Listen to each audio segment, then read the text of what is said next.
Where are you from? Well, we'll find out this morning, at least through the eyes of Chandelier Productions, as they are giving us where we from on Saturday, the 6th of April at the All Saints Anglican Church. It is happening for a good cause, and no stranger to the Now Morning Show producer Tiana Chandelier is giving us, I'm thinking to myself, where we're from. And she, of course, joins this set with one of the performers from the piece, Mr. Jamel Williams, my cousin, as I like to say, because we have the last name we've never met before, and tells us more as to how we are going to see ourselves in this latest production. Ladies and gentlemen, good morning and welcome. Good morning, and thank you for having us today. It is an absolute delight each and every time, and I know Rockus is jittery with excitement because whenever you come to our set, it is because it is something that we can all enjoy. So what was the inspiration or the idea behind Where We From? So I feel like the title says a lot on its own, but something that our musical director, Michael Hudlin, has been trying to further in Trinidad and Tobago in the classical music sphere is that fusion of what it means to be Caribbean and Trinbagonian, and putting that into what we would typically see as classical music. We all think of classical music as, oh, this is Western music. This is not something that we do. This is not ours. And so as a conductor and a composer, he has tried to put that forward to say, this is something we can claim. This is ours. And to really fuse the folk and calypso rhythms that are native to the Caribbean and to Trinidad and Tobago into classical music. And that is one of the key things that we are bringing to the stage at Where We From. We are premiering one of his compositions. It is called Te Deum, which translates to We Praise Thee, O God. And it is classical music and folk calypso at its best in one fusion. So if you're not sure which side of the musical fence you want to hear, this is probably the place for you to be.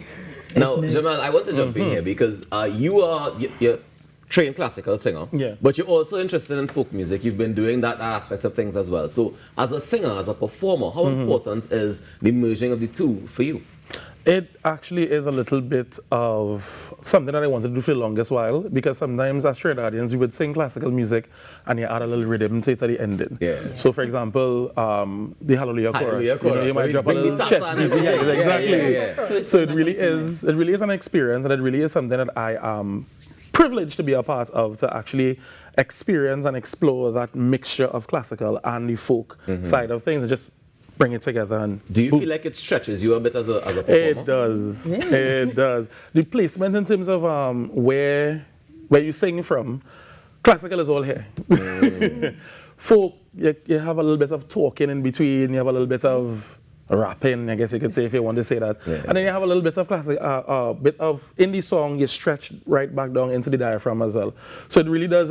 You go here. Hopefully we hear this morning, because if you're describing sort of that fusion and the stretching, if you will, that it gives, it sounds like, as you rightfully said, something for everyone. Correct. But this is particularly for a chorus. So tell me a little bit about the intention thereafter. So what we at Chandelier Productions have always tried to do is to continue bringing classical music to the audiences. We are fortunate to have the support of Me Music TT, the Trinidad and Tobago Music Company, through their Live Music District project. They are helping us to continue bringing this type of music out because, of course, we know classical music is niche in Trinidad and Tobago. Politically correct. It is niche. And as a performer myself, I have found so much joy in performing, to listening to classical music. And I've always felt like more people could and would enjoy it if they heard it. And I feel like this is a new way for audiences to hear and experience classical music in all its beauty without feeling almost like if they're selling out the culture. Correct. Because this is still ours. This is where we're from, because it is composed, performed, produced by people from Trinidad and Tobago and the Caribbean at large. And of course, we have to throw in a little steel pan in there. So this brand new piece, Te Deum, is being accompanied by members of the Lydian Steel. So we are always excited to have them on board with us. And of course, that adds another layer of that Trinidadian culture into the music with us. Plus, I mean, we're like Salisbury and everything, so I'm really not, I don't get the hard sell of, it's not us. It is very much us. You give us anything to do, we can do it. Yeah, most definitely. Tiana, I'm really interested to find out what continues to motivate you, because you've been doing this since, 2015 or so? Yes. Yeah, and you mentioned that it's a niche. You mentioned that it's a lot of hard work that you have to put into doing each of these productions, yet still, you are still inspired to continue doing them. What drives you to continue doing them? Oh boy, you have asked one of the hardest questions today. That's why they pay me the small bucks. No, when I started Chandelier Productions back in 2015, I was just a performer.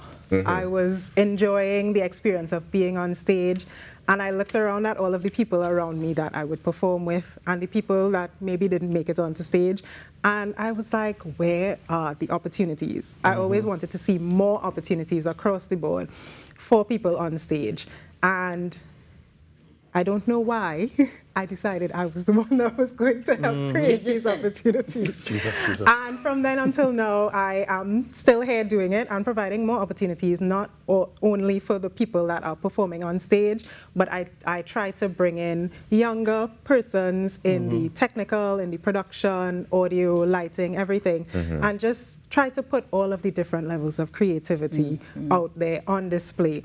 And we always try to recognize them in our programs and so on as well, because I think all of these different aspects of production, the music, the lighting, when they come together, it produces something beautiful. Definitely. And it's very easy for you to take some of these things for granted when you're not privy to how they come to be. Come together. Yeah, I see Julian shaking his head emphatically because first and foremost, I imagine as a performer, having that space to do so definitely resonates with you. It really does. It really does. You don't really get much opportunities outside, or the persons tend to have who they want already. But with Chandelier Productions, it's always a broad spectrum. Sometimes you get pulled for this, sometimes you get pulled for that. It's really, really lovely. It's really lovely. Tiana, you audition every time you have a new production? Not every time, some of the times, and sometimes just throughout the year, you go to different productions, you interact with different groups, and you see someone. What makes them stand out? Oh, it's good.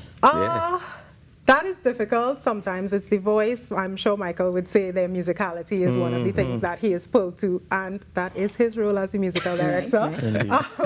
But for me, it's always the personality of the person that also stands out, how easy they are to work with, how eager they are to be a part of the work and to perform this type of music, because as I said, it is niche. And while not everyone would want to see it, or may not think they would want to see it, some people also think they might not want to perform it until they do. Until they do. Well, let's make sure that the people who do want to see it and are part of the niche can get the ticket information. Yes, so tell me, how much are we looking at and where can we get them? So tickets are reasonably priced at just $200, and the show is taking place on the 6th of April. That's just 2 weeks from now. So, get your coins in order. We are at the All Saints Anglican Church in Port of Spain, and the show starts at 6:30 p.m. It is a tight, packed show with so much variety, as we spoke about before, because not only are we bringing that classical Caribbean fusion, we are also doing some straight-up folk music. And, of course, where we're from is Trinidad and Tobago, and we are showcasing some of our national songs as well, all of which have been arranged locally by people in Trinidad and Tobago. And where can we get those tickets with? Tickets are available online at the chandelierproductionstt.com. That is our website. And they are also available at the All Saints Anglican Church office, which is open from 9 a.m. to 2 p.m. daily, Monday to Friday. You can also call 710-9436 or 295-7435 if you want to get those tickets personally from one of the Chandelier Productions team members. All right. Love that. Lots of options to get those tickets. Yes, of course. Make sure I get a ticket there, August. I definitely will. Nice. I don't know if I'll make it, but I'll get a ticket. We're very serious. I'm really curious, though, before we take the break, for both of you, what has been the biggest challenge in putting together this production or being a part of this production so far? Jamal, go ahead. I'll let Jamal. Yeah, Jamal, go ahead. Because I know she will have plenty more challenges than you. For me, it was, I don't want to say the practice sessions they are not hard at all. Working with Michael really and truly is a joy. He touches on the comical side of things, but of course we work hard as well. Yeah. He's really, really fun to work with. Sometimes I have trouble getting out some notes. He will find a different way to get it out. Very different from some of the other training that I have, because like you know, I've been in part of classical music for years, trained by Dr. Pat Bishop, Carl Hines, the late Janine, Edward Cumberbatch. All styles are different, and Michael's style, for some odd reason, for the betterment, I had to say, I don't have trouble at all. It's one of the easiest people to work with ever. The biggest challenge I had in prepping for this performance is I'm also involved in 2 other performances. Yes. And you, Tiana? Well, time is always a challenge for all of us, but I would be lying if I did not say that funding is always an issue. Because it is such a niche market, sometimes the audiences don't come out in the numbers that we would hope. And so obviously it is a bit difficult to keep doing this, but every time I do put on these productions and work with Michael and performers like Jamel, I remember why I'm doing it, and all of the problems are worth it in the end to see what these people are capable of. Well, we will see what these people are capable of after the break, because we will continue the conversation as we are getting ready to get you guys ready for Where We From. Guys, the Now Morning Show is taking a break, and we'll be back with even more after these messages.